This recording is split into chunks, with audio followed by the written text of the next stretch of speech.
there is yet another tornado warning. So there might be two different tornado warning cells now. And the one cell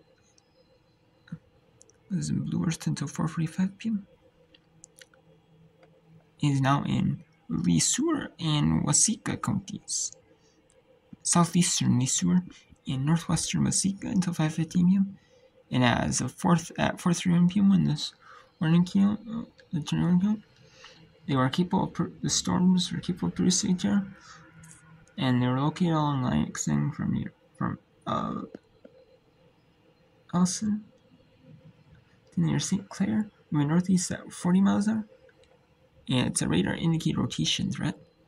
And they'll be near Janesville, Waterville, and Ellison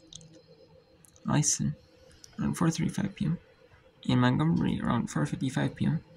And other locations impacted include Lake Jefferson, Kilkenny, Smell, Greenland, and Cicada Lake State Park, and US Highway 14 between mile markers 144 and 148.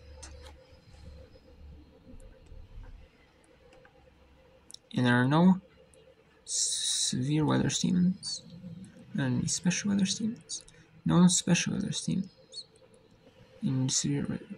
So one is for southern Blue Earth until 4:45. One is for Freeborn, Faribault, Steele, and Waseca until 5. And there's a tornado warning for Blue Earth until 5. And a tornado warning for Sueur and Waseca until 5:15.